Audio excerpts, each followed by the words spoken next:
Hello, everybody. My name is Amol Patel. You're watching the Smoking Hot Coffee Show. I'm in Los Angeles. I'm joined with... Hey guys, I'm Jeff Pelton down here in San Diego. And today we have a really great interview with Ash Maurya. He's from leancanvas.com. So Jeff, tell us more about Lean Canvas. Well, the Lean Canvas is just one of the tools that he's put together around his community that helps you really figure out what your startup blueprint is, the whole strategy, business model, and such. So it kind of creates a little layout where you can fill in the boxes and get you to, challenge yourself in thinking not just what the problem and the solution are, but what your key metrics will be, your unique value proposition, who your customers are going to be, the channels that you get them, and all of that sort of thing. So Jeff, how is this different from a business plan? Like, why would I want to use this as opposed to a business plan? Well, business plans are sort of a thing of the past, right? Sort of just an entrance to the gate, like proving that you're real or that you're serious about it. But they're not really that valuable, from what most people have sort of said, at least in this industry in the past decade. And it's no joke. Many investors, many sort of people, when you pitch the business plan to them, they're not going to sit and look through the 60-page business plan. They really want you to kind of give them an executive summary, or just kind of pigeonhole it into the nuts and bolts. And in many ways, that's what this Lean Canvas is. It's almost like a quick overview, or a more comprehensive overview of what your idea is and how you plan on making money. Yeah, it's a faster, smarter way to kind of run your business model through the ringer, I think, and prove it to yourself. And then I think they suggest you take it and show it to some other people, and so you start using this as a talking piece, like you said, rather than using a 10-page slide deck, right. A PowerPoint or something. Right. You can use this one-page sheet that sort of is an overview of everything, and that way it allows you to focus on the interesting parts, the difficult, challenging parts, and not wasting a lot of time just talking about the product and the solution. And so one of Ash's quotes is, "Life's too short to build something nobody wants," and that really resonated with him. And he talked about his early failure when he started back in 2002, I believe, where he had built a peer-to-peer product, and nobody was really using it, and then he morphed that technology into something else that eventually 10 years later did get acquired, and he had a pretty decent sized exit. He wouldn't go into the numbers, but I'm assuming he did pretty good on that. And he felt, after thinking back on that journey, like, where he misstepped, what kind of failures, what kind of things that could be improved for entrepreneurs. I think a lot of the stuff that we may learn in business, I think startups and internet and technology is changing so rapidly, and being a technologist, you really need to think about how a customer would approach the technology, what it means for them, and that's where his product really comes in handy. That grid really comes in handy. I think a lot of entrepreneurs, if you're thinking about a startup, or if you've already got a startup and you're having a hard time getting traction, it might be good to go through that thing and start filling out some of those boxes and really thinking through things. Right, Jeff? Yeah, absolutely. It really does help you prove the business model and the problem you're trying to solve is necessary. Product market fit is the hardest thing. Yeah. It's great to go through this mental exercise before you start building the product. You can throw out a landing page or try to determine that there's demand for it before you build it, but this is really an all-encompassing approach that's really smart, well thought out. It's really great. He told us, how he came up with some of these processes and evolutions on other people's work in the past. He's got workshops, boot camps, and a book called Running Lean. Yeah. So everyone should go check that out at his website, and he's blogging about all this stuff all the time as well. Yeah, yes. I think Ash is a really smart guy. He's been around the block many times. He knows these SaaS businesses in and out. Oftentimes, it isn't even the technology. It's really how to approach the market. What is your unique proposition? How are you different? Right. I think those are hard questions for technologists and programmers and designers sometimes, and even product people to answer. Like, how are we really different? What is this market size big enough? How are we really going to make an impact here? Anyways, I really think this interview turned out to be really, really valuable from that perspective. If you're still thinking about an idea, it's a good one to check out. leancanvas.com. Please take a look at that, and subscribe to our show on YouTube and on iTunes. We're doing this daily, Monday through Friday, 1 p.m. Pacific Standard Time. You can check out our schedule. Jeff, would you like to add anything? Yeah, everyone just check out the website. We've got a subscribe button where you can subscribe to our iTunes audio podcast, Stitcher. You can find us on Facebook, Twitter, Tumblr. and G Plus, and grab our RSS feed, and make sure to subscribe and tell your friends. Yep, there we go. All right, so take a look at the interview, and we welcome your comments. All right, so Ash, thanks for coming on our show, man. I really appreciate it. That's a pleasure. Thanks for having me. So tell us a little bit about your background, how you got into this, and and what's your, I know you're doing your book and you're selling how to do startups right. Eric, of course, is a big rock star in that. I think before Eric, Jeff, you can correct me, but I think 37 Signals with DHH was the big god, and then eventually that god got replaced by Eric. Do you know what I mean? Like there's these rock stars in the startup world, right? Yeah. I would the startup handbook or manual. Yeah, they're the celebrities, or however you want to. Yeah, I was going to say it's more like celebrity. I think there are many at any given time. There's at least in today's world, there's so many sub gods and sub celebrities that happen all over the place. It just depends which niche you're paying attention to. That's true. That's a good point. Mm-hmm. So yeah, tell us your thing. Sure. To answer your question, first and foremost, I tell people I'm an entrepreneur. So I love to build products. For the longest time, I've been an entrepreneur. I started out working at a startup, then went to build my own company, and really along the way, I had found that starting up was just not as easy as it sounded. It was not enough to have a great idea. You start with the great idea, but very quickly you realize that you're the only one who thinks it's great. And so I went through many iterations of building products that some people liked, sometimes nobody liked, sometimes enough people liked. And so I was more interested in trying to understand what were the differences. And for me, the cycle time going from idea to successful product was about a year and a half. Okay. And I realized that was just too long. So I had been in search for better, faster ways for vetting ideas. So everyone gets hit by an idea. Right. I oftentimes say that entrepreneurs, for some crazy reason, want to act on them, and sometimes on all of them. Right. And so I wanted this quick vetting process. And so I had been looking for I tried many different methodologies. It's funny you mentioned DHH and 37 Signals. Yeah. So I definitely tried less is more. I tried more is more, which is build everything and put it out there. Okay. Tried all kinds of things, release early, release often. And then ran into some of the early works of Eric Ries, Steve Blank, and a lot of what they were saying began to resonate with me because I'd made those same mistakes. I knew that listening to customers was important, but the times when I tried doing it, it led to just a lot of meaningless chitter-chatter, just conversation, but it went nowhere. Okay. So I was intrigued by making this more into a method. And so I started applying, or I decided I would take one of my products and apply the lean kind of approach to it and the customer development approach to it. Right. And that's how I got started in kind of the lean startup type of experimentation. So the lean worked better in your opinion versus the DHH, the less work or whatever, the rework. Rework. Well, so I would not say better. So I would say what I do is heavily influenced from everyone that came before me. So I like to kind of use the science analogy. It's almost like saying, did Einstein, like Newton's work better, or it's a good point. Copernicus or whoever. Right. So I find that there's this evolution of the body of work. Okay. And I take a lot of inspiration from what the 37 Signal guys do. I do believe in kind of the focus on some of the copywriting, for instance, content marketing. Okay. I take a lot. So I get influence from a lot of places. Okay. So tell us about your products. I mean, what some of your early wins and failures? Yeah. Sure.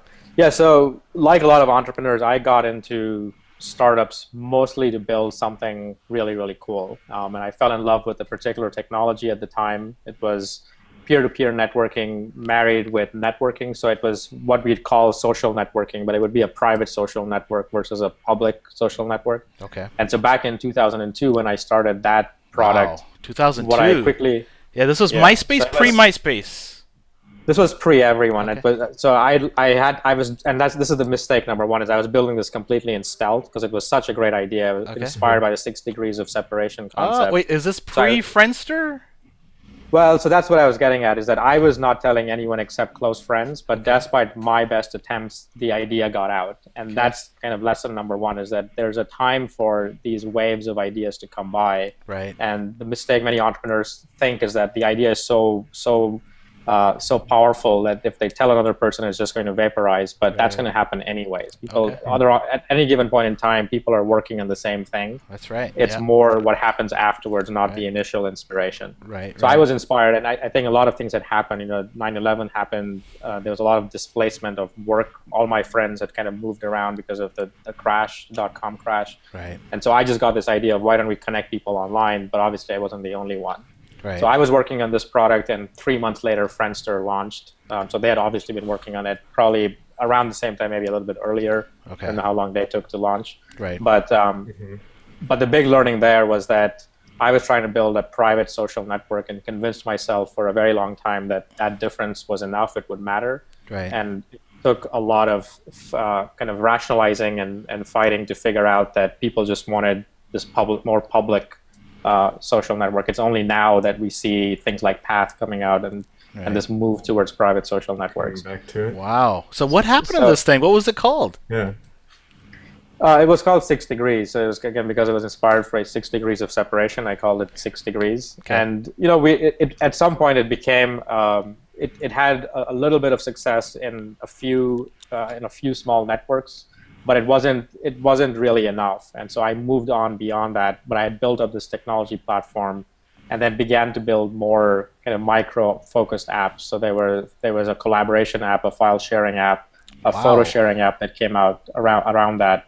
And that's what, when I give that overview, some of these products got no traction, some of them got little, and then at the end, some of them started to get. I launched a file sharing product geared at businesses, Right. and that began to get quite good traction, enough to get the company in a What good inputs position. were you taking on 6 Degrees that you decided it wasn't working? Like, what were the factors that led you to decide to stop working on that? Sure. So so oftentimes when you run into a scenario where you have a problem that you're solving and it gets the users happy, but for them to adopt it, the other problems surface and you have to then go address those. It became something of that sort. So we were trying to build this private network. So to give an example, back then broadband wasn't as popular, and because this was peer-to-peer, we needed people to ideally have broadband and ideally keep their applications running Open. And Yeah. so we tell people that's the requirement, and the few early adopters did it, but many others were like, oh, I don't really want to do it. We convinced them, then screensavers would kind of hit in, the computers would go to sleep. Okay. So we had to start overcoming all of these kinds of obstacles to where wow. Okay. it just became this complex, unwieldy problem. My God, Ash, this sounds like quite an innovative app back in the day, man. You should be like a billionaire by now. Well, it's not just the initial inspiration. I think, I do think that a lot of those ideas are. I've seen, and funny enough, like when I stopped doing it, even in the last 10 years, I have seen threads of people kind of getting into the same kind of idea. I mean, in many ways, the internet itself is decentralized.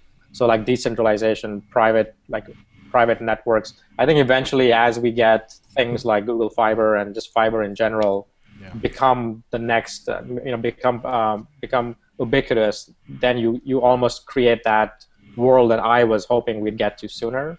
And so if I was just to sum up what I saw wrong, I would sum it up as it was the wrong product at the wrong time. So I don't think that it was necessarily the idea or the product that was wrong. It was just the environment, kind of what was around it was just not right. Correct me if I'm wrong. Wasn't Skype available at that time, and they were using that as a voice over IP over peer-to-peer? Like, didn't 2002-ish, 3-ish? I know they left. What was it, Jeff? That they had the peer-to-peer, not Nutella, but Kazaa, right?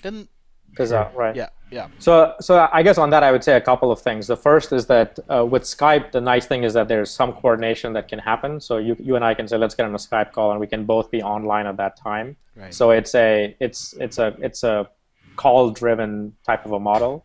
Okay. So it's a little bit easier to schedule. While if you're on a social network, if I try to search your contacts and you are not available on the network, then all of a sudden I'm losing out potentially a node in my network, and that can be pretty significant. I see.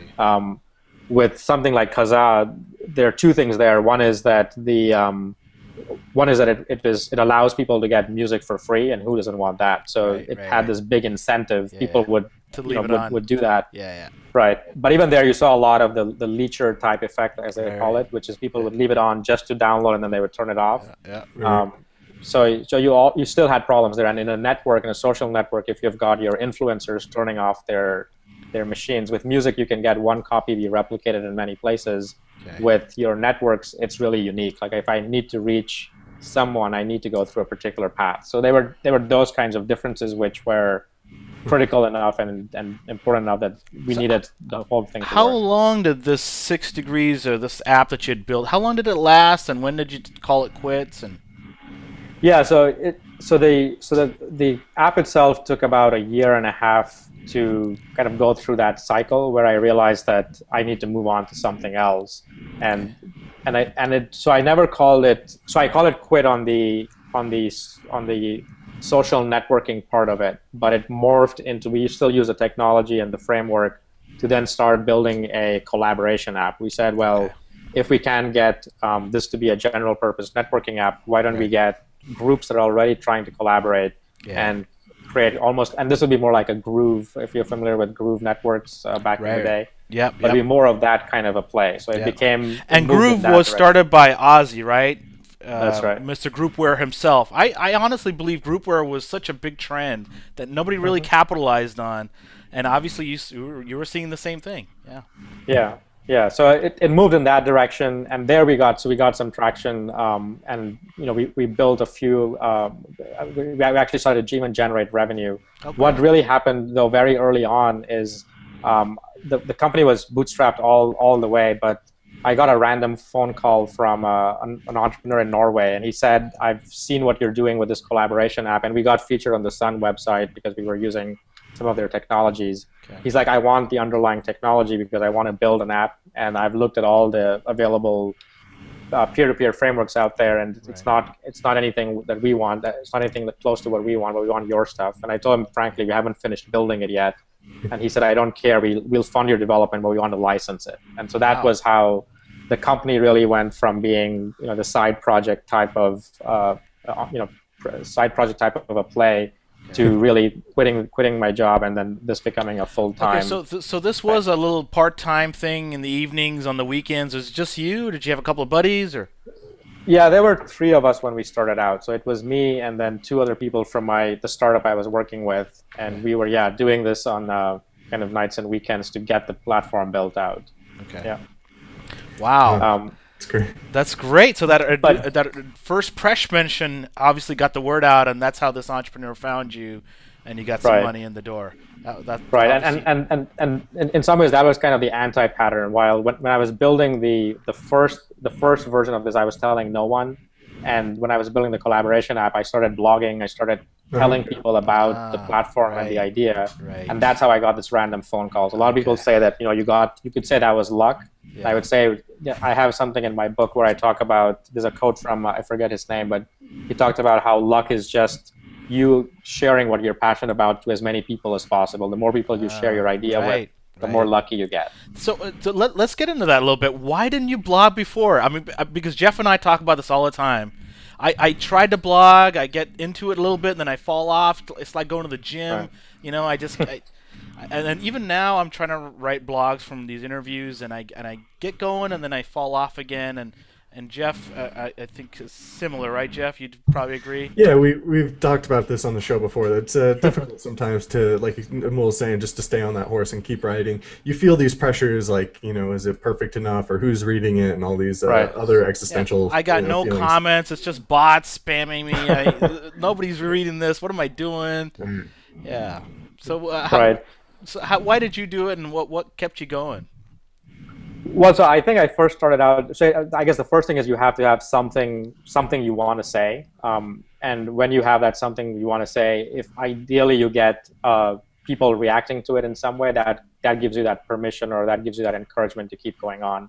Yeah. And so I remember I started blogging, and it wasn't, so you see a lot of blogs that are just, hey, I'm building this product, I'll launch it. Oh no, I'm not going to launch it. Oh, now I'm late. Those are like boring blogs. It's like it's a status report. Okay. So I was interested more in kind of still doing something around the bigger context of the problem domain. So I was writing about, when I was in this collaboration app, about how collaboration really works, kind of peer-to-peer technologies, and kind of what is this big idea about. So I was talking about user-centric design and all these other kinds of things. Okay. And that began to get some comments, and people were reacting to it, and that kept me going. Okay. But the thing is, you still have to have discipline, right? So you have to have a writing schedule. You have to also enjoy it. Like, one of the things I got good encouragement from, even from people, some mentors that were in my in my team, that were advisors that were kind of reading what I was doing, liked the way that I wrote and said I wrote pretty well. And back then, blogs were beginning to take off, so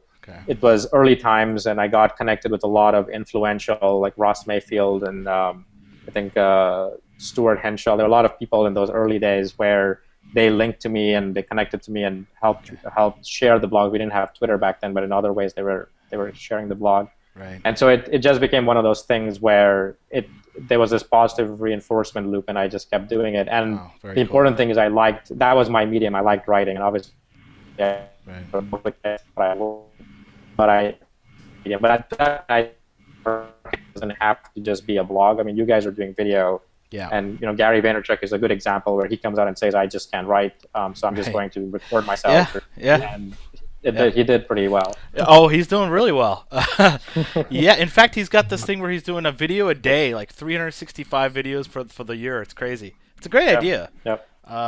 But Jeff and I struggle with this, I have to tell you, Ash. And for me personally, getting on a hangout with guys such as yourself, this is an absolute pleasure. I mean, I love this. It's just watching that video several times, making my notes, writing this informative blog post, getting on Hacker News. Hopefully, all of that takes a lot of work. So, we've hired another person, a VA, to help us with that process, and we're getting mixed results. But it's a start, If you have any tips in this area, I'd love to hear them. Okay. Well, I mean, I think it is just a process. Like I think that there's the content creation part, and there's the whole content promotion side of it, which is completely and sometimes orthogonal. It's like just adding tweet buttons is not enough. You actually have to have some kind of a strategy. So definitely with my next, my first blog was called Wired Journal. I wrote those for a while, and then that kind of tapered off. And then I became into once I started looking at other things, it became too hard to continue that blog. It became one of those where I felt guilty for not writing, and so I'd write a post saying, "Sorry, I haven't written, but I'll write more." Right. And I never did, so I just decided to kill that blog. Okay. And started a new one, which is my current blog, Practice Trump's Theory. Right. And there was very different. It was a very different model. What worked for me very well is I was referencing a lot of people like Eric Ries and Steve Blank, and everyone has Google Alerts, so they found out that I was writing about them. They read what I wrote. Right. They liked what I was saying, and so they would retweet. And we had Twitter, which then just helped spread things a lot quicker. Right. So if you actually read my first 5 or 6 posts, there's like name dropping all over the place. That's a good little tip for everybody. So here we go. So if you find the celebrities in your niche, write about them, and then obviously these people have Google alerts. Or if you want, you could actually email them, say, "Hey, we just wrote about you." And right. Yeah. There are many different ways. In my particular case, I was referencing their work and then extending on top of it, and it was complementary. So they seemed to like what I was saying, and so they were just promoting that. Right. But yeah, there's lots of different tactics there. But I think that's a good way to get other people to just retweet your post. Okay, so let's talk about the collaboration app. You got this Norwegian company. You got a little bit of money in there. What happened with that? Is that still going, or? Well, so funny enough, and this is how, I mean, the world is kind of funny, but in 2010, I sold that business completely, the Wired Reach company. An exit. Yeah, it was not a huge, like, I can retire on the beach exit, but it was enough for me. That's all right. You paid off your house. Did you get a car, maybe? Yeah, it was good enough to basically take care of a lot of things, and then also fund quite a bit of my next venture, which is Spark59. That's great. Well, congrats on that, man. That's great. Yeah, that's like a dream for every entrepreneur, man. It's such a hard. It's like, what is it? 0.001% of the people that create startups exit. I mean, it's got to be so small. Right. But I guess where I was going with that is that the Norwegian entrepreneur who was my first customer is the one who actually ended up buying the company. Okay. So several years later, and the reason that he did that is along the way he had been building app we were supporting because he was licensing our technology. Okay. So we were doing a combination of licensing and professional services to fund the development of our other apps. Okay. And then once those started to generate revenue, he had been interested in acquiring the technology for a while. His investors wanted to own it instead of just be a partner. Yeah. So when I was ready to say I want to go do something else, it was a very quick and fast conversation with him. And he said, let me go talk to my investors because we're raising another round. And they just baked it right in. So it happened in 2 or 3 weeks. We were done. So it's pretty easy. Very cool. Very cool. Did you take like a year off and just go to like someplace I was else? I was already working on on the other company. Oh, so you're already doing the other thing. Okay. Yeah. So it's just transition to the next thing. Gotcha. All right. So tell us about this other thing that you're working on.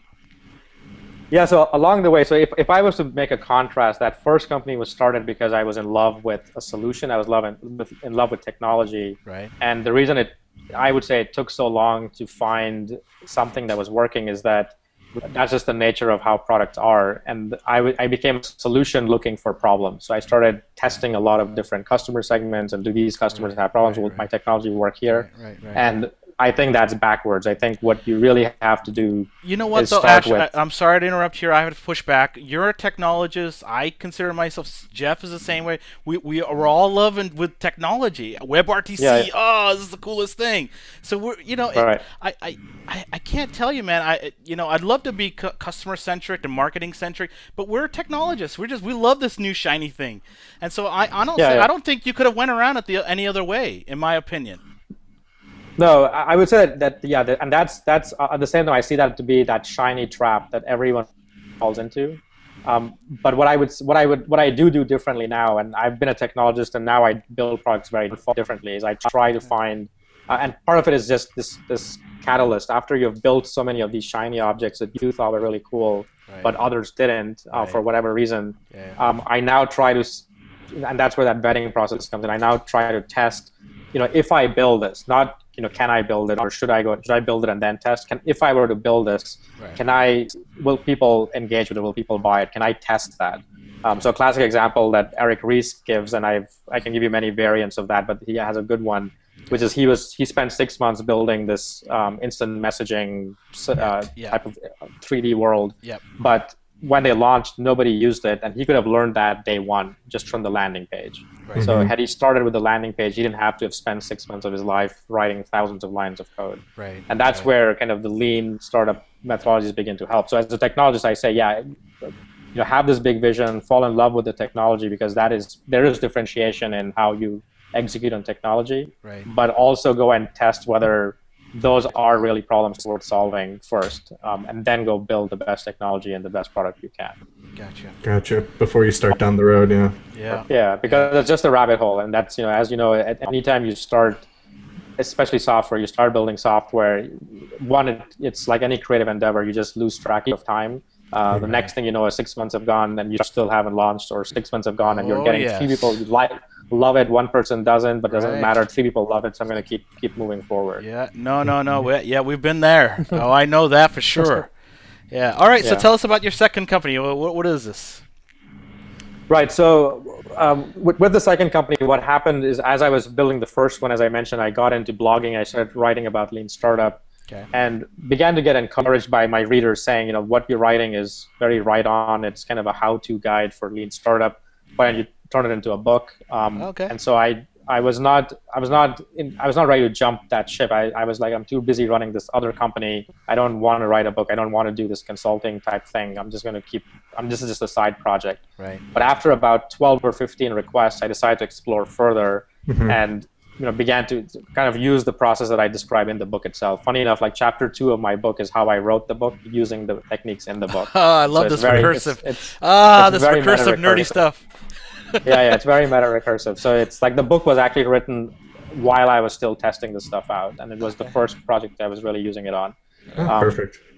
But the point is that they in some ways I saw something there, and the other thing is I was loving blogging. I was loving the learning that I was getting there more than the other companies. So the technology had been built. There was not as much excitement. Like as you said, it was more about customers, and the customers I was finding that would help would be fit for the products I was building I didn't necessarily have a passion for their pain and their problems. Right. So I built a photo sharing app for parents, and I'm a parent, and yeah, I have some similarities, but I didn't want to keep doing that I didn't want to build a big company around that. Okay. So for me, it reached a point where I realized that I had more passion for entrepreneurs and wanted to work with entrepreneurs. That's what I found enjoying the most. Right. So kind of I at that point, a light bulb moment hit off, and I said, I can actually just build a business around that.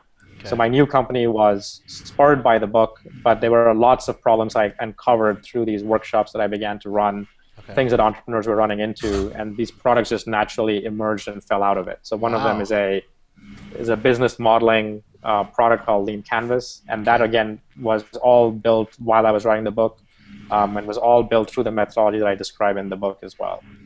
Okay, great. Let's get into it. So, Lean Canvas. So, is this a software app? Is this a virtual, like a web app, or is this like some physical thing that we get in the mail? How does this work? Sure. Yeah. So the concept behind Lean Canvas is it's a one-page business model. Okay. So traditionally, people, when they have been asked to go and when they go start a business, you're told to go write this business plan. I often ask a room of people how many people have written a business plan. Number of hands go up. I ask them how many people enjoy the process. All hands go down except maybe one or two, and it's because that's just a very painful process. But the bigger problem is that the bigger problem is that nobody ever reads the entire business plan. Even the investors who make you go write it will just say, "Okay, come in the office and give us the 30-second pitch or the 10." That's hilarious. Slide deck. Yeah, it's funny. My wife tells me all the time I should have a business plan. No, yeah. So business plan is the wrong format completely. Oh, really? Now, at the same time, modeling or planning isn't. So I've seen that in recent years, people have just thrown the business plan out because it's really just a tool. It used to be a tool for getting investment, or I would say, or showing you're serious. Like if people wouldn't read it. Exactly. Yeah. Showing you're serious. Yeah. If you took the time to write the business plan, then maybe I'll get you in the office, and if you can then convince me, maybe I'll give you money. So it was really just a filter, but there is still value in the core idea that you should document your core assumptions, and you should really identify what is risky in your model and start with that first. This is great. I'm actually on. We're looking at leancanvas.com right now, and so so this is a SaaS-based product, right? Right, but I was going to say that the concept of it, like I teach this in my workshop, and we use paper versions. We actually have a poster version where you can use Post-it notes. Okay. It doesn't really have to be online. Obviously, there are benefits of it being online. Is you can have a team that's distributed. You can have all the advantages of comments and all those kind of annotations all be online. Right. So some people prefer the online, but I would say the conceptual model is really a one-page business model, and you can do that on paper. You can do it as a poster. You can do it many different ways. Gotcha. Yeah. Wow. Okay. So tell us. Why? Okay. What are the big differences between this and a normal business plan? Why you are the guy to champion this? Sure. So I'll come back and say that this is a variant on another work. So Alex Osterwalder finished a PhD in Switzerland around something called the business model canvas, which looks very similar to this. Yeah, I was going to say it looks similar to that. Yeah, I was just going to mention that. Right. And so really what I had been looking for, and again, like as I said, I'm an entrepreneur, I just look for problems. As I was writing the book, I was looking for a way to capture these assumptions, and a lot of my methodology is very much driven through, it's very much baked in product development practices. Right. So if you were building a complex product, you would document, you would have some kind of a plan. This is what I want to go accomplish. Right. You wouldn't start with what's easy. You would try to tackle the riskiest stuff first. You wouldn't let me go to the easy stuff. I'll do the hard stuff first, so that when the deadline is near, I'm not like thrashing like crazy. I've got that stuff figured out. Right. So that was the big epiphany for me, is that same thinking should be applied to building a startup. Building a startup is not about building cool technology, but it's about building this business model that works. Okay. And that in itself is the product. That is the real product of a startup. So if you look at that, if you use that metaphor, you want to identify what is riskiest on that. And sometimes it's not the solution box. If you want to go build a web app, I'll argue that you can do that. That's the easy part. But getting a customer to pay for that web app, that might be harder. So that should be what you want to start with. Right. So I was looking for ways to capture those assumptions about your product on a single page. And I ran into Osterwalder's work and really started there first, and began to use it. And I saw that it had, at least for me, had certain shortcomings on how you would build out your product. Okay. So I began to tweak it. Both of these canvases are licensed as Creative Commons, so anyone can Okay, cool. remix and come up with a new version. Okay, So I began to tweak mine. So I'm sorry, Go ahead. for the layperson, tell me what exactly is this, and how how do you Sure. why separate them into a grid into this boxy fashion? Why not be in a circle? Why not Okay. Well, so in terms of what it is, if anyone has ever written a business plan, if you actually look at those boxes, which I think you have doing a screen share on, Yeah. you'll recognize a lot of things that should go into a business plan. So things like, who are your customer segments? What's the problem? What are the channels? How will you reach them? What Right. is the revenue stream? How will you make money? All of those things Right. are parts of what you go into a business plan. Except you would write 60 pages worth of fiction. Right. Here, you're just condense. Your best Put it in guess, a- as in a they say, single right? page. 60 words of 60 Your pages, best- your best guess. Yeah. Right. And so the argument is that if an investor is not going to read the whole thing and going to make you condense that anyways, why don't you just force yourself to be concise? Okay. And so in many ways, what this lets you do is it forces you to think most critically and take those big ideas that you have and just put them down and realize that you don't have to go and make up stuff. So oftentimes when people say customer segments, people go and look for Gartner reports and try to find some number that justifies how big this market is, Okay. and they'll put a whole 10 pages of that into their business plan. Okay. And all that is like works of fiction. We just say if your customer segment is SaaS companies, just make sure there are enough SaaS companies, and everyone says, yeah, it's probably big enough and that's good enough for now. Gotcha. So really, what this is it's a very fast way of documenting your assumptions that are in your head. Right. The format itself was I didn't want to redesign this. So the question of why this was laid out in this particular way would be Right. best answered by Alex Osterwalder. Gotcha. So he laid it out in this box grid fashion. Right. I tweaked the boxes and I try to keep as many of them the same. So I changed 4 boxes and I kept the other 5 intact as is. Okay, so I'm going to ask you really quickly here. So I'm just going to quickly review this for the people that are just listening on the podcast. So we've got a problem box, we've got a solution box, we've got a key metrics box, unique value proposition, unfair advantage, channels, customer segments. That's that top row right there. And so in that top row, right below that top row, we've got 2 more boxes: cost structure and revenue streams. So am I Right. am I getting this right? It's really split between cost structures and revenue streams. Is that right? Pretty much. Well, so the way that I laid out mine is if you draw a line down the middle, Okay.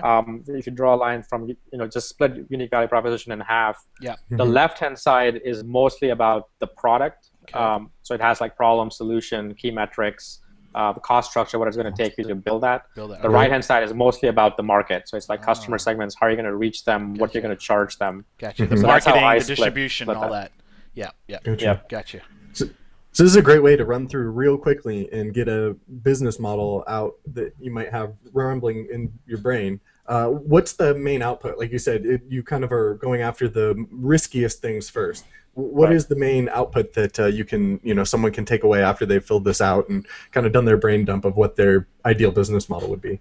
Right. Well, the first thing, and that's what got me really encouraged, is that I did this for myself and found that I actually put a lot of things that I didn't, well, there were things I didn't quite know. So I've tried to write business plans in the past, and I just thought it was a document you write just to get investment, and the real business plan will figure itself out later. Right. I was of that school of thought. But Get the money first. But Right. But when I took this deliberate approach, I began to realize that even channels, there are short-term channels, like what am I going to do tomorrow? Okay. And there are long-term scalable channels. And I began to just think very differently. Okay. And I began to question those. So I started using this technique in my workshop. I would make entrepreneurs come and share their canvas and then get on stage and then talk about it. Oh, So wow. typically when you see an entrepreneur talk about their great idea, they spend a disproportionate amount of time around the solution box. Right. And I Right. purposely made that box the smallest one if you see where it's placed. Yeah. Yeah. Mhm. So it's there, but it's so small that you cannot write a big functional spec. It has to be just bullet points. And I Okay. want the entrepreneurs to think about all the other pieces that are the jigsaw puzzle that has to come together. Oh, wow. So when they start talking about it, very quickly they realize that they're kind of out of their comfort zone because they would like to just talk about technology. Yeah. Right. They're out of their comfort zone. Yeah. So they're talking about customers, and then the audience starts asking them, well, why this customer, not that customer, or why this channel? What about if you did this? And that exchange was so valuable for the entrepreneur that they come out and saying, wow, I got a lot of great feedback. And it was different because they weren't pitching; they were actually just sharing this business plan, and it was, they were out of their comfort zone, but they were getting all this constructive input that allowed them to make the plan better. Wow. So for me, like I would say, and that is like step number 2. So even before identification of risk, I say when you've created this initial plan, share it with at least one other person. It doesn't matter initially who it is, but go and tell them about your idea. But don't. In the past, you would just tell them about, again, the technology and how great it is. This time, you go and tell them how you're going to build out this business model, and then get the other person to tell you what they think the holes are. And many times those holes are the areas that you have to address first. Those are the biggest risks that you have to address. Wow. So if I say, I'm trying to build this ice cream stand, I'm going to charge, or I'm going to build this new coffee place, I'm going to charge $3 because that's what my business plan requires. Right. And someone says, no one will ever pay $3 for that coffee. Well, maybe I should go test that first. Gotcha. Test that one. Gotcha. Right. You know, I'm a huge fan of Shark Tank, that show on ABC. And I think the last couple episode ago, I can't remember, but they had a woman and a guy from Arizona. Jeff, you'll remember this one, where they have a subscription coffee service. And I remember, I think Mark invested in them, gave them some money, because they were going to do basically every week or a month you get a new coffee batch, and you can try it out, and you can go online and change the order and or something like that. And the reason why I'm bringing this up is I would love if they had something like a lean canvas thing on Shark Tank.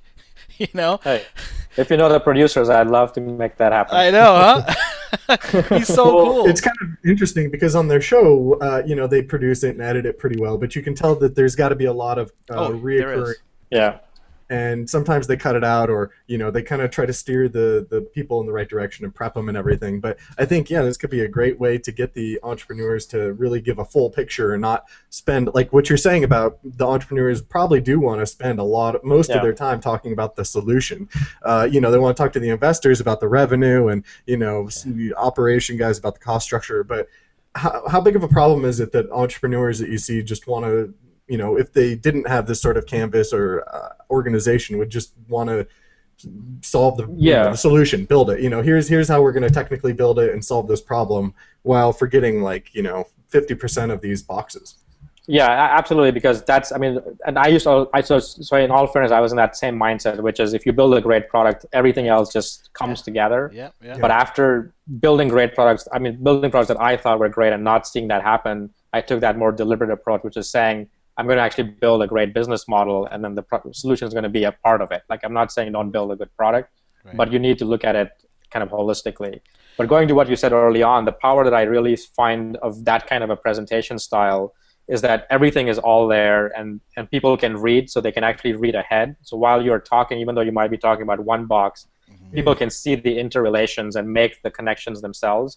Because I've done 10-page slide decks, and you get interrupted a lot. Like, you're on slide deck 3, and the investor goes, well, what problem was it? Like, can you go back 2 slides? Or how are you going to get to market? I don't want to hear this. I want to hear what your channel's go-to-market strategy is. Right. And then you have to go forward and backwards. So they're going to make it nonlinear anyways. So you might as well just place it all out there. Lay it all out right there. Yeah. And then tell a story. Yeah. In your opinion, which box is the most, the hardest one for most entrepreneurs to fill out and to really be solid? Right. So there are different levels of hard. So I would say the hardest one to get right is the unique value proposition, because that's the biggest obstacle we have as entrepreneurs is getting people's attention. Okay. So it's not even that. So if I might build the best technology, but if I go and wake someone up and say buy my product because it's built on this cutting edge Rails app and it's all Django and all this stuff, and they have no interest in that. So that's not going to get their attention. Right. But if I tell them buy my product because it solves this problem for you, it helps you, make more money or be more productive or whatever that is. Right. All of a sudden, I have their attention. So crafting it in such a way, and that would be like the headline on your landing page or the key message that you want to communicate first. Getting that right is the hardest. But the hardest box to fill out, but most people still have an idea, so they put something in there. The hardest box to really fill out correctly is the unfair advantage box. And that's where your competitive advantage. Okay, I'm going back to Shark Tank again because I love that show. O'Leary always says, he always, mentions many times, I've seen these cookies many places. You have no unfair advantage. There's no differentiator. Yeah. I could just hire, these people and get a cook and a kitchen, and you'll be out of business, and we'll crush you like the cockroach that you are. If you've watched the show, he'll say that. And I'm like, he's right. And then the other guy, somebody else will come to their defense. Oh, but that's what makes America great. They're trying. Don't put them down. Don't listen to O'Leary.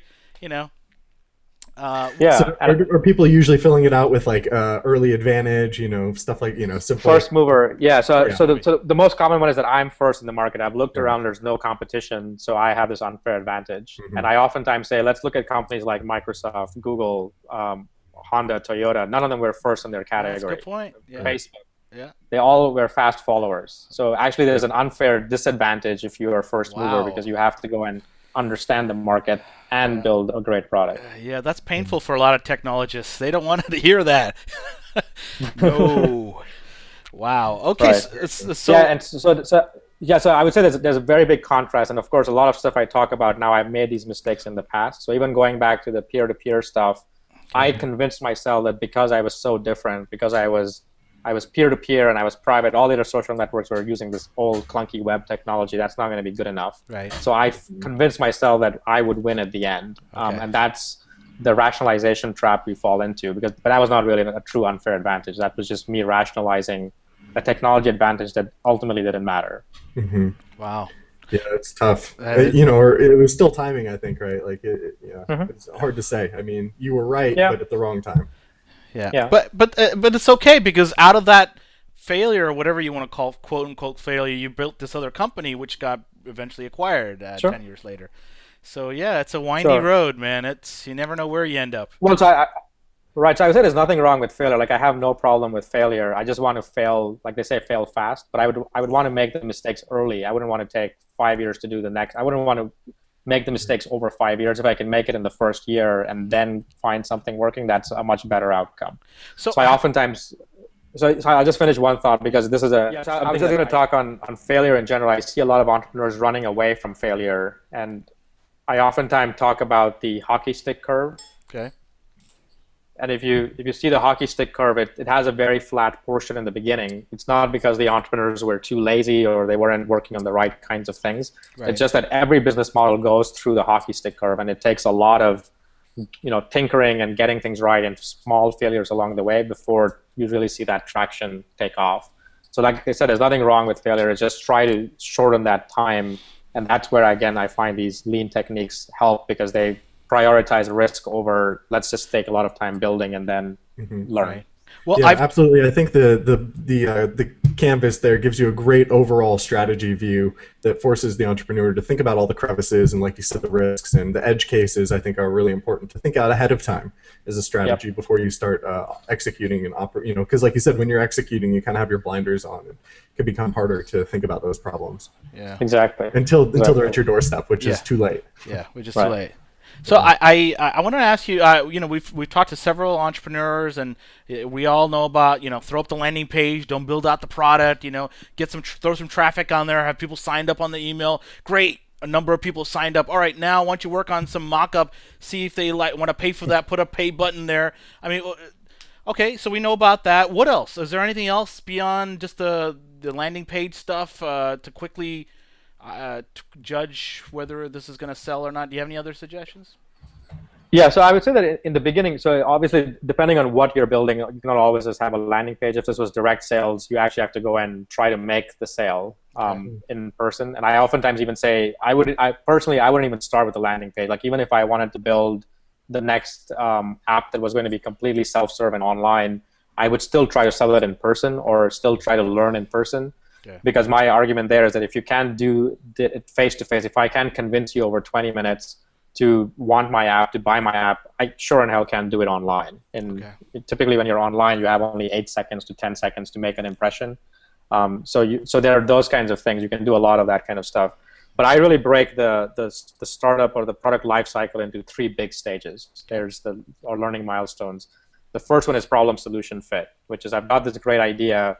Is this really an idea I should pursue? So you can time box that. Usually I find within 4 to 6 weeks, you can go out there and take that idea. And my goal is to find a paying customer, at least one, ideally 10. So I want to take the idea and find 10 paying customers. And I say 4 to 6 weeks. Some people can do that over a weekend, again, depending on the kind of idea you have. Right. If you have an info product, maybe affiliate marketing, you just put it up there, put a landing page, tweak it, you can get sales. So it doesn't have to be that long. It just there's a short time frame where you can get to that point. Okay. And then there are different techniques, whether it's landing pages, whether it's in-person conversations. If you don't know much about your customer segments, you have to first go and observe them. So go to forums, go online, go offline where they are, and just study them. That's great. Mm-hmm. Yeah. But if I look at the lean canvas again, there's the problem box and the customer segment box. Right. It's getting a deep understanding of who your customers will be and what problems they have. Gotcha. Once you have that good understanding, you can then begin to create the right solution. And then even then, it's not just about, let me go away now for 6 months and build this thing.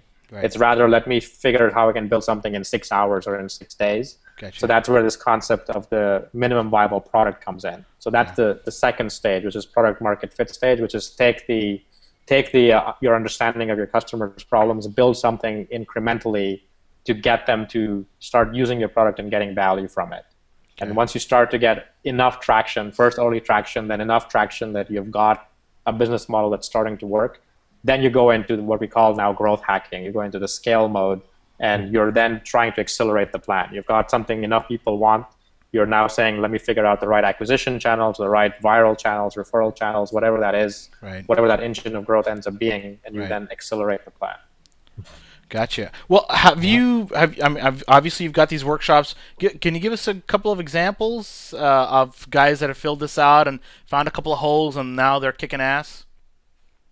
Sure. So I've run many workshops that have spanned people with day jobs who have an idea, what we call entrepreneurs. They want to become entrepreneurs. A lot of those, yeah. And they're watching our show right now. Sure, and a number of them have gone through this process. Okay. And so again, I will say that there's two parts. I don't want to give the impression that just creating the canvas will make you quit your job, because creating the canvas is the first step. It's about saying, is there really something that can work on paper? Okay. The bigger thing, I always say business model validation is greater than business model generation. So it's not about the initial creation of the plan. You have to go validate still that those assumptions are correct. Okay. So what you're talking about getting out of the building, right? They talk about getting out of the building. So I have to tell you, man. So going and finding those paying customers. I have to tell you, calling people, cold calling, physically walking into the door of some of these businesses, figuring out what vertical, maybe even those are scary things for a guy that likes to code or likes to design or just likes to dream up these ideas while he's at work. I mean, what would you say to those people?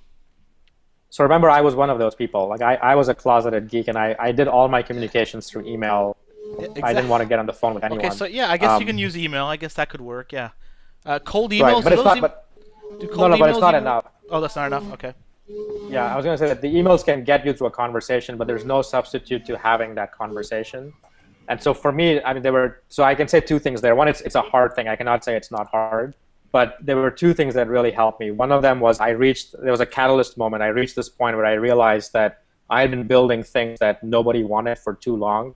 Right. And life was too short to do it. So that's one of my taglines. Life is too short to build stuff nobody wants. And so for me, I just had to fix that. So I had to get out that comfort zone. Okay. The second thing was I knew whenever I tried to do it, even when I got into conversations with customers, there was a lot of friendly talk, and they would send me on these wild goose chases. Yeah. And I didn't get anything actionable out of it. Right. So I began to distill down a script, like what is it that I want to learn, and what questions do I want to ask, and what is the structure of it. And so in my book, and that's one of the things that's one thing that resonates with a lot of technologists, is that they look at what I did in the book as a template. Like even if they don't know what to go do, even if they follow that, at least it gives them confidence that they can go do this, and then they can find their own way later on. Okay. So for me, it was distilling that down. Yeah, I have to tell you, as Jeff can tell you as well, people like to blow a lot of smoke up your butt and tell you, oh, this is great, or yeah, I would use this, or I would buy this, or I would tell my friends, and none of that is actually going to happen. How do you cut through the bullshit, man? How can you? Do you have a detector? Like, if you have any tips, the lie detector. Yeah. There are many lie detectors. So I guess the first one is when people say yes, you want to ask them, why yes. So like if you go and say, I've got these, I'm solving this problem. Does that sound like a big enough problem for me for you, or is that a big problem for you? Right. People say, yeah. If you go build this, I'm going to use it. Great. Right. So that's good. That's the validation that they have this problem. You turn around and say, well, what are you doing today? How are you solving that problem? Right. And if they have a blank face and they're doing nothing, then they just lied to you. They just told you that in the future they might. Right. They can conceive themselves using your product, but today they're doing nothing about it, so they really don't have a problem. Right. You want to get in a place where they're saying, oh, where they actually tell you for like 30 minutes, 45 minutes, all the things they've tried, all the things they're currently doing, what's not working, what is working, and that's what you really want to get to. That's the heart of the information. Very so good. That's the first thing. Really explore that pain. Difference. Really explore the pain is what you're saying. Yeah. Right. And the second thing is driving people to action. So it's not about what people say. So never ask about future behavior. Don't say, will you buy my product 6 months from now? Mm-hmm. If you're in a position to make them sign up today or give you money today, have them do that today. Similarly, don't ask them about what they will do in the future, like will you use my product in the future? Right. Look for evidence in their past for having done something similar. Gotcha. So one way we could do is say, hey, John, I'm really glad to hear that this may fix your problem. Can you give us a $30 deposit today when we launch in 2-3 months or something? I guess something like that would be I mean there are ways, and I talk. I mean, there are many different tactics. Obviously Kickstarter is one of a crowdfunding model where people are really giving you money with the expectation that this may not go anywhere, but they like your so they actually like your idea enough they're funding it in a manner of speaking. Right. Other times you can do advance payments. So if you were building a product that people want, they can be advance payment towards getting them either at a discounted or full price. They're getting their foot in the door. Right. Other times you use more advanced tactics. Like I've actually been successful with some products where the desire is so much for people to want that I create a waiting list. And I've said, I only have 10 seats for this product. I'm looking for early adopters. And people write checks just to get on that list. So they're, again, different. I like that. Different tactics. I love these tactics, man. It's all about these cash money tactics. If you have any more cash money tactics, please tell us. Those are some good strategies. Yeah, this is great. Yeah. So I mean, there's always something depending on what you're doing, it's always driving to some action. Even if it's a simple thing like getting them to give you your email address or fill out the sign-up form, so we'll notify you when it's ready. Right. That's still better than a verbal commitment, which is just too easy to do because people will just lie to you out of politeness. No. People say yes all day long. I was just at a restaurant the other day. I'm never going to go back, but when the person asked me how I liked it, I was like, oh, it was very good, very good. And then I walked out. I'm never going to go back. Right. So, I mean, It's such a common problem. Have you found any tools on the web or digital, like internet tools that help in this problem, collect feedback? I try to ask everyone, as a product manager, hat on, how are you collecting and iterating the customer input? Yeah, so I mean, I think there are a number of things like the what used to be Kiss Insights and the Qualaroo guys. Like, it's nice is that they provide this contextual way, and it may not be. I think you can place them in different places, but they're good while someone's using an app, for instance, to ask a single question and get an answer to that. Oftentimes, what we do, and I often, I tell a lot of people that the key to learning from customers is having continuous conversations with them. So you're building this feedback loop that is fairly continuous. Mm-hmm. So we have done a lot of things internally, and so when people hear that, they get pretty upset because they think that the interviewing process is only in the beginning. I tell them, oh, no, you're going to be talking to customers all the time. Oh, yeah. So that's not always very encouraging, but but it's very addictive. Like I've killed so many ideas just because of a conversation I've had with customers, or I've refined them. Like I've changed a mock-up of what I want to do 10 times because of every conversation I've had has led to some confusion, which had I just gone and built that, I'd have to fix later on anyway. So it's a very addicting process. But that said, like what we do is we use a lot of what's now called lifecycle messaging. Okay. So we will automate email. So, and some of these things you see already. So if you go to a shopping cart and you abandon the shopping cart, you might get an email saying, hey, you started this order but didn't. Right. We use that in many parts of the funnel. So we want to know when people sign up, why they signed up, when they purchase, when they upgrade, why they upgraded, if they didn't upgrade, why they didn't upgrade. Right. So on both positive and negative cases, to try to drive learning as well as retention. Right. That's great.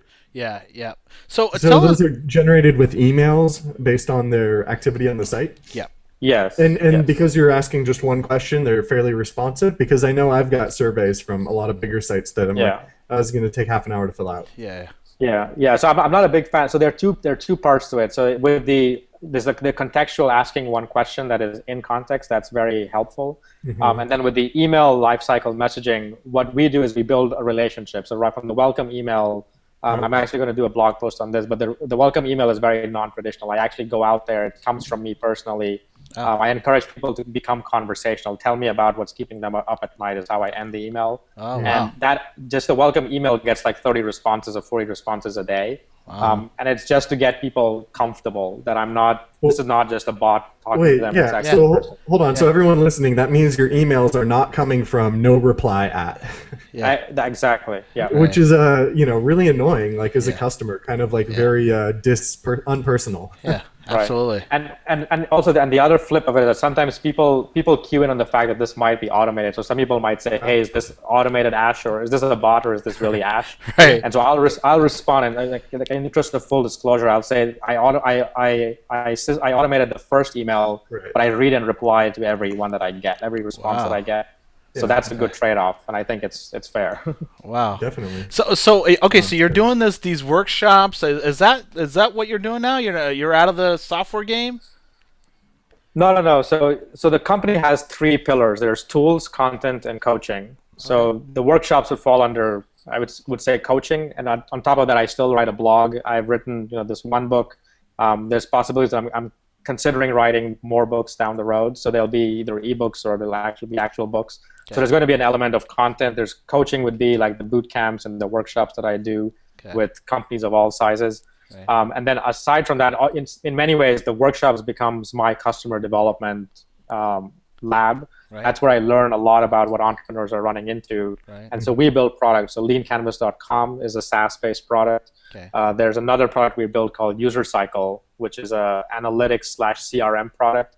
Okay. That's where this lifecycle messaging, that's a good example because we use that first just ourselves manually. Okay. We liked it so much that we automated it and then we built it into user cycles. So we're building a product to do a lot of the things that I'm even sharing with you right now. Right. Wow. Is this going to be like a plugin for Rails, like a gem, or you guys think about doing something like that, or is this going to be a separate thing?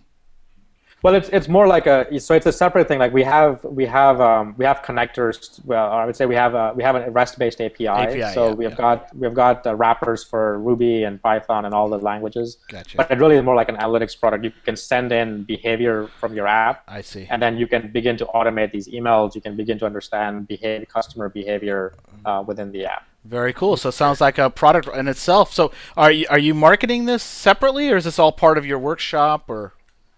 So in some ways that's the nice thing is that the workshops end up being a good soft selling platform for a lot of our products, and I don't ever do any hard selling. So I'll go in there and I'll share these ideas, and someone will say, oh, do you have a recommendation for a product that can use it, or they'll find the connection themselves. Gotcha. And we make it easy for them to try it. So if they bought a workshop, they can get to try these products. Some of them they try, like the Lean Canvas one, they try in the workshop itself. So if it provides value, they keep using it afterwards. Mm-hmm. Same thing with the actionable metrics product. If they like the content, then they will go and try the product, and if it delivers value, they become retained paying customers. Well, I'm assuming you know as well as I do, internet startups are all the rage these days.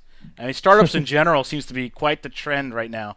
So are you doing brisk business with your workshops? Like, are you on a tour? Like, what's going on? How many of these things are you doing? So I like to plan my time, and I'm a guardian of my time. I don't want to so I plan these things very well. So Okay. I've dedicated 25% of my time towards the coaching side. So that means I only do I travel around the world, and sometimes that means getting on a plane on a Monday in Barcelona and then back on Thursday or Friday. So it's pretty hectic. Yeah. But the point is that I try to take 25% of my time, both for personal reasons. I don't want to be too far away from family because I've got some young kids. But then also mostly so I can spend the other part working on some of the scalable parts like the products and give those attention. Yeah. So 25% of my time, which ends up being 1 or 2 workshops a month, One or two workshops. and then okay. I'm blogging, at least 2 or 3 times, or creating some content along the way, and then the rest of the time is all into the product. So are we? You got a workshop coming up later on this month or next month? Actually, next week I'll be in Chile, so yeah, I'll be doing Chile. a few Wow. workshops there. What is Yeah. that like, man? Going to these other countries and checking out the startup scene. I mean, do you have any Yeah, so stories? I no, so yeah, so I guess I can. The one thing I'll say is that I found entrepreneurs to be the same everywhere, Ah, and the world has definitely become flatter. Is okay. the With the internet, like I find, Eric Ries is as popular in Chile as he would be in Silicon Valley. Or in, you can pick any country in Europe or even Asia. Right. Is that people have access to the same information, they're reading the same content, they're as hungry and as foolish as we are here. Wow. So to me, I find this to be an entrepreneurial renaissance period. Like there's going to be lots and lots of entrepreneurs coming out of this wave because it's cheaper than ever to build products. We've known that for a while. That's Right. right. But with the methodology, you can now actually build products that can make a difference and can even have local impacts. Entrepreneurs having local impact. So that's what inspires me the most. Yeah. And I also, I spend a lot of time in the U.S., but I find a lot of excitement going elsewhere and just seeing how entrepreneurship Well, is give us shaping up give us there. a story. Come on, tell us. Where have you been? Well, so I would say, oh, so where I've been, you can pick a lot of places in Europe, from Prague, Barcelona, Austria, Vienna, What are you London, seeing out there? Like, Ireland. let's say in Europe, is mobile really hot? Are a lot of people into mobile and they're trying to create startups around that? Or Yeah, so I kind of see the same trends, and so there are different kinds of entrepreneurs. There are many entrepreneurs. There's some entrepreneurs who are following the same trends we would in the U.S. because they want to build something there for cheap and then essentially move to Silicon Valley. okay, Right. You find other entrepreneurs that are really looking more local. They're trying to build, like I was in Belgium, and there were just a number of really innovative stuff that were built just around for the country of Belgium. They're going to build a service, and there are 3 or 4 languages in there, and it's a very Europe is a very interesting place because it's very culturally and language diverse. right.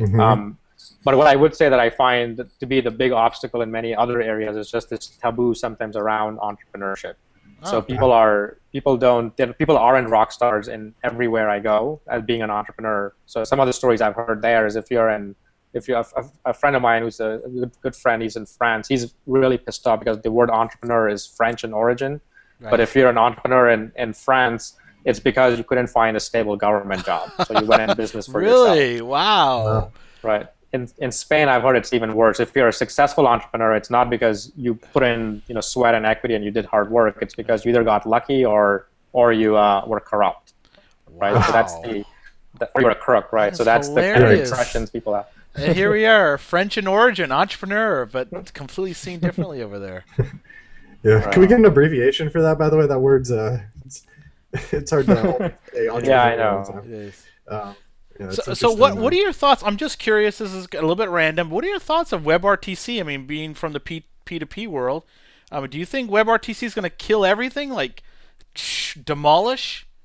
just going to open up a whole new Yeah, world of open up a options. whole new entrance. Yeah, I really do. So I think but as with any enabling technology, there's just all this excitement, and it's going to create a lot of possibilities.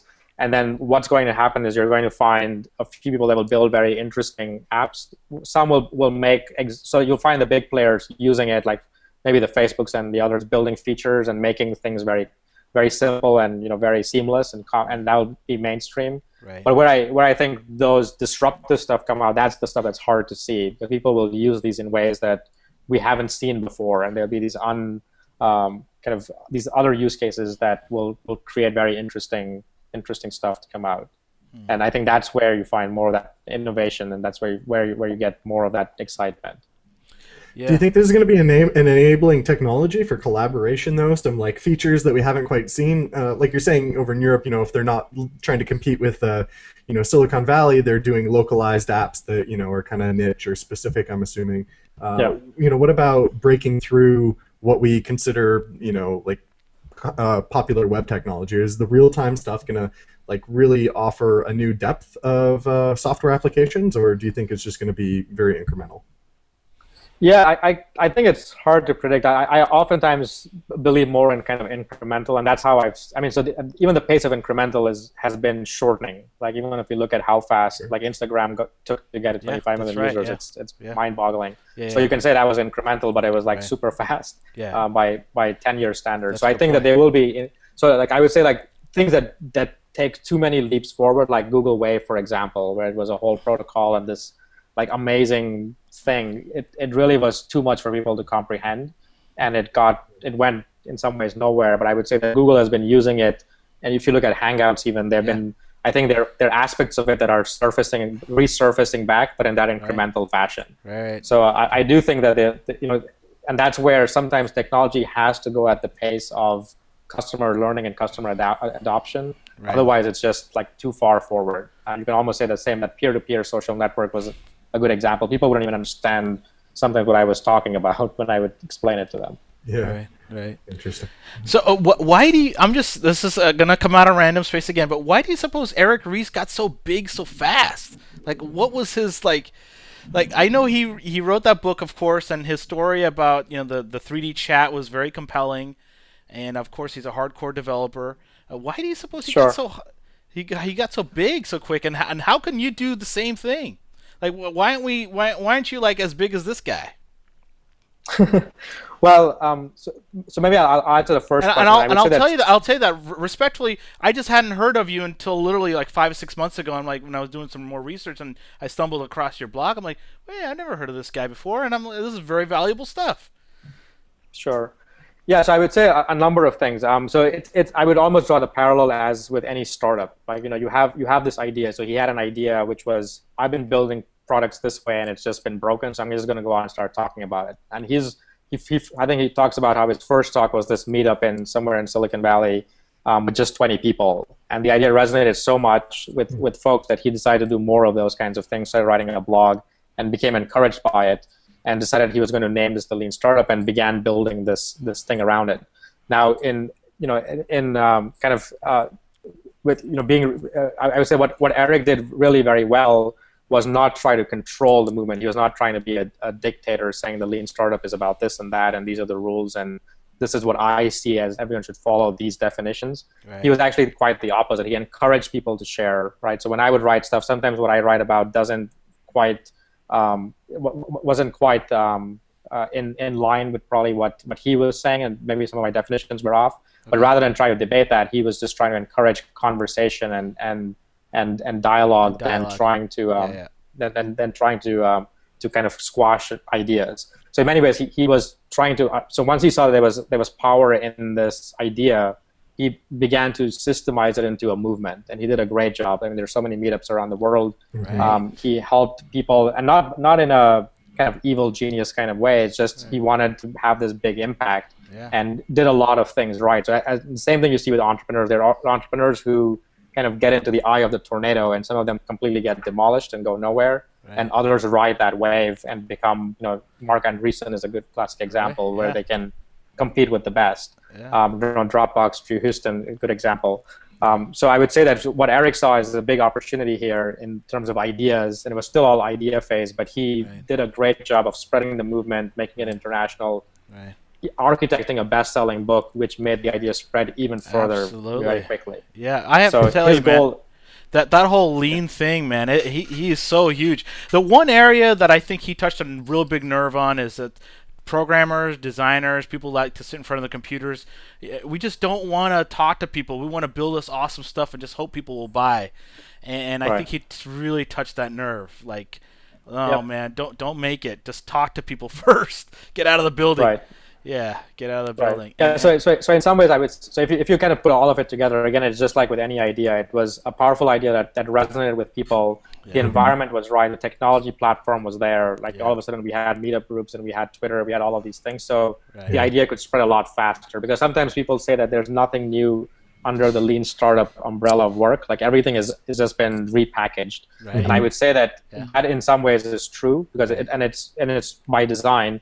But what has happened is that we can now make startups, like we have this common vocabulary, common language. When I use words like pivot or MVP, and I'm in Austria, people understand what I'm saying. They totally do, yeah. In the past, I wouldn't have that common language. It's the same thing like how we communicate. If we all use English, we can talk to a lot more people. But if we start using all these local dialects, we are limited in who we can talk to. Right. So I think that is the biggest power of why it spread so fast.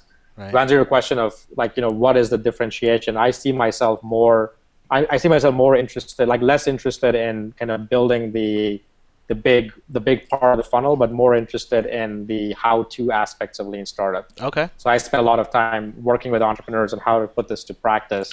So hopefully you'll hear more about. I was just going to my ask you, where do you see this thing going? Are you going to do more than 2 or 3 of these a month? Are you going to do like 40? Are you going to have a couple of other ambassadors that you train? I mean, where do you see the vision of this? Right. So in some ways, I mean, some of that stuff is already happening. So even Lean Canvas, like it started with just me taking kind of Osterwalder's work and doing it. We now have about 100, 150 universities that are using this in MBA schools and in various programs. Even high schools are using and Wow. using the Canvas as a great. tool. Very cool. The book is like a textbook in many places. So I think it's just one of those things where incrementally if I was to make the differentiation, and sometimes I've heard even Eric describe it this way, is that his book is really more about why lean startup. Why should you pay attention to lean startup? Right. And the book I wanted to write and subsequent work that I do is how to practice this I like stuff. that. So I if like you- that a lot. Yes. The nuts and bolts, the nitty gritty, the details. Yeah. Yes, Yeah. yes. That sounds really great. When I go, let's say I go to your, the Lean Startup site, is there eventually at some point a community where I can see other people's sort of grids and I can see how they filled it out and community sharing? Are you planning on doing that, or case studies, or? Yeah, so we'll do what our customers ask of us. Right now, we actually have the opposite problem where some people ask us, well, how secure is your site? Yeah, I don't want to put my business I was just model going to there. say that. Yeah, they don't want anybody seeing that. Yeah. So that's the other extreme. Although there are people who are, and like we have got, so I actually have a Google community group, and it's a running lean mastery group. Okay. And there we have got people that are openly sharing within the group. They're sharing their canvases and getting very that, cool. that peer-to-peer I'd love to feedback. see that. I'd love to see that. All right, so I think we've taken enough of your time. If people want to get a hold of you or this group, or they want to learn more, what's a good way to do that? Right, so I think the easiest way to find me would be on my blog, which is, you can get to it 2 ways. Either my name, Ash Maurya, that's MAURYA.com, sometimes hard to spell, or Practice Trumps Theory. You just type in practicetrumpstheory.com, you'll get to the same place. Practice and Trumps Theory, okay. Right, and from there you can kind of follow the breadcrumbs and figure out where, what interests you, and there's links to a lot of things from there. Okay. Great. Very cool, very cool. I have to tell you, Ash, I applaud you for your efforts, man. The change that we need in this world are only going to be made by entrepreneurs. We can't expect government to make any good changes, man. Especially with all this craziness with the Prism and all this data tracking. I hope there's some entrepreneurs going to solve that problem for consumers. Yeah. Yeah, I think it's great that you are supporting all of the entrepreneurs out there and giving them a framework and a guidebook and everything. This conversation has been tremendously helpful and motivational, hopefully, for them as well. Absolutely. Right. Yeah. Thanks for having me. Yeah. So for me, I would say that it's kind of in my tagline, but my goal is to help create more entrepreneurs and help them raise their odds of success. So that's going to be a big, hairy problem that I'm going to be working on at least for the next 10 years at least. Well, that's great. It's a noble pursuit. I look forward to a workshop here in Los Angeles with you. Okay. I'd love to see that, man. I'd love to see these workshops all over the place. I'd love to see that. So yeah, I think it'll happen. Maybe it'll be more than 25% of your time. That's the problem, though. Yeah. Well, I mean, I've begun to scale them in different ways. Like there's a Udemy course so I took one of my early workshops, and you can turn it into a course and sell. There's remote boot camps. I run boot camps where we have people from around the world actually come in over Google Hangout and Skype and webinars. So there's a bunch of different formats that I'm experimenting with. Okay, awesome. I love that. I love that idea. All right, well, great. I think all the entrepreneurs should definitely check you guys out. Well, thanks again, Ash. We'll definitely check in with you in a few months, see how you're doing. Yeah, thanks for having me, and take care, guys. Really appreciate your time. All right, take care, man. All right, bye. Bye.